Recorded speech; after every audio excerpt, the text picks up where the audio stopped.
Well, here's my point. They, for 2 years, off and on, coming into the university a couple times a month, found the 125 smartest kids in not just normal tests, but all sorts of things. I mean, my dad later, found out that it was a program for astronaut screening and other government programs. They had this everywhere.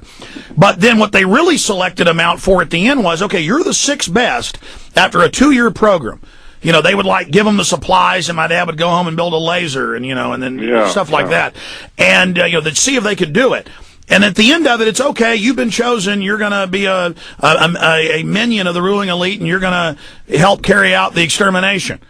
I mean, that's my folks. It didn't just happen to my dad's. My whole point. Yeah. And then I guess his name was on some list because then later they tried to recruit him and other top dentists for some secret, cybernetic bone implant thing for soldiers in the 80s. I got a buddy who they recruited, who's only a few years older than me. He's a Hollywood producer. And he got recruited, and then Microsoft came to him and said, we're hiring you because, we have your file on that advanced thing you did in Houston, which is really a NASA program for advanced children, and we've got your file, and we want to just pay you a couple million a year just to, find out the contents of your brain. And yep. I mean, that's what they're doing, folks. Well, I know. Look, we talked about how I got started. There's another thing I wanted to talk about how I got started in this. In 1967, I was researching the subject of communism in Glendale, California, at the library. And I have been talking about, as I said, about all of this subject of the conspiracies in government, etc., since the early 60s. But in 67, I happened to be in Glendale, California, going through the encyclopedias. I was looking up some information on Soviet communism. And in the World Book Encyclopedia under Soviet Russia, I turned to that page, and and there was a picture of the Soviet flag, the red flag, and with the hammer and sickle, and then beneath it was the Soviet coat of arms. And beneath each one of those pictures gave a little sentence or two explaining the symbolism. And when I read the symbolism on the Soviet National Coat of Arms, it was a shock to me because since early 60s, I had been researching secret societies and had continually come across a particular catchphrase that virtually everybody was using. The British were using it, the Americans used it, the communists were using it, the Nazis used it all the time, the fascists used it in Italy, the ancient Romans used it, the ancient Greeks used it. It was a catchphrase that everybody was using, and I kind of had it in the back of my mind. Well, there it is again, and here it is over here, and there it is over there. Until such time as I was looking at encyclopedia under Soviet and read the little piece under the Soviet National Coat of Arms, and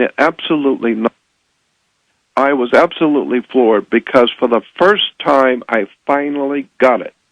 I finally got what that symbol really meant, and it changed my life in one day because I knew instinctively. It was all the same team against us. Well, let me finish. I instinctively knew that I had found something of awesome importance. Tell us.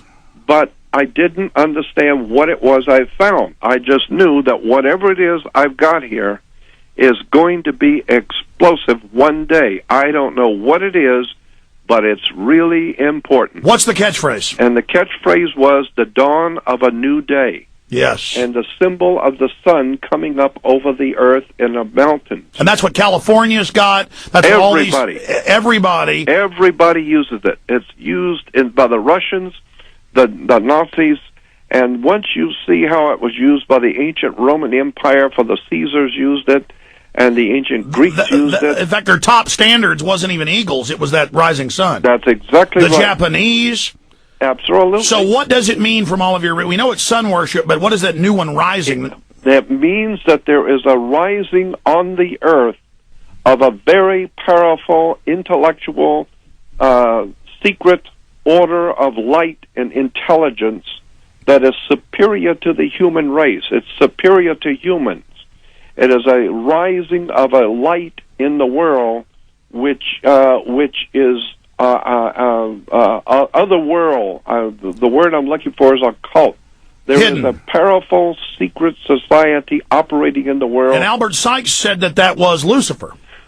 Well, Lucifer is simply but Lucifer is simply the planet Venus, which is the bringer of the light, because Venus always comes. Why do they call Jesus the morning star in the Bible and Lucifer the morning That's star? right. Jesus is referred to as Lucifer in the book of in the Bible, and that's part of what I'm talking about. That's part of what I'm trying to explain in a very few words.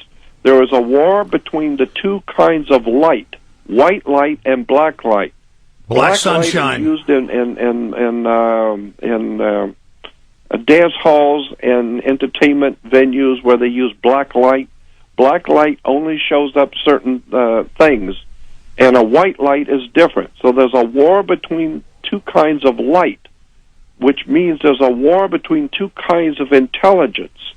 And so that symbol which I stumbled on, which was the symbol of the Soviet Union, opened up for me a can of worms that I am still, to this very day, over 40 years ago and 67, and today I am still working on it, and one day I would like to be able to have the finances to put together a 3 or 4 hour documentary on the most incredible dark secret of the human race, how this symbol has been used by the most ancient secret societies in preparation and preparing to transform the human race. And it's just so much to explain. I can't even, it's hard to find words to explain the significance of what it is that I found. And I've got. You're saying an off-world intelligence has, through human managers that they've made deals with, is in the process of basically destroying humanity. That's exactly right.